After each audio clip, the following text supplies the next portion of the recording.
আসসালামু আলাইকুম, সবাই কেমন আছেন? আলহামদুলিল্লাহ, আপনাদের দোয়ায় ও ভালোবাসায় আল্লাহর রহমতে আমরা অনেক ভালো আছি।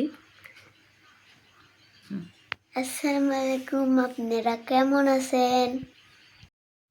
সবাই আমার মেয়েদের জন্য দোয়া করবেন। আমার দুইটা মেয়ে, বড় মেয়ে ক্লাস 6-এ পড়ে, ছোট মেয়ে ক্লাস 1-এ।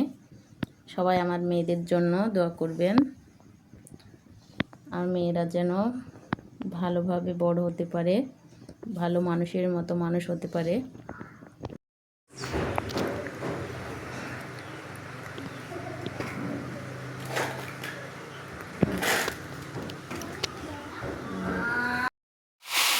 তো দেখেন, আজকে আবার চলে আসলাম সকালবেলায় কাজ ছেড়ে দুপুরবেলায় রান্না করতে। আজকে রান্না করতেছি ধুন্দুল চচ্চড়ি করব আর করলা ভাজি করব।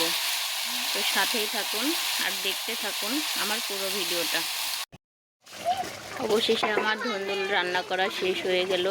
এই তো দেখেন আমার রান্না শেষ, ধুন্দুল রান্না। এবার এটা নামাবো, নামায় করলা ভাজি বসায় দিব। তো দেখেন কেমন হলো রান্নাটা, সবাই জানাবেন। করলা ভাজি বসিয়ে দিয়েছি। দেখেন, আমরা সব তরকারিতে আলুর পরিমাণটা একটু বেশি খাই।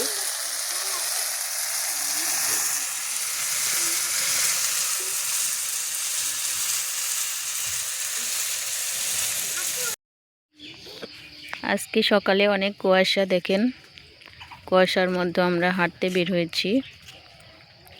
এটা আমাদের বাড়ির রাস্তা, অনেক কুয়াশা আজকে। এখানে আছে গ্যান্ডারি ক্ষেত, এটা আমাদের ইটের ভাটা। এখানে আমাদের বাড়ির পাশে ইটের ভাটা আছে একটা, এটা শীতকালে ইট বানায়।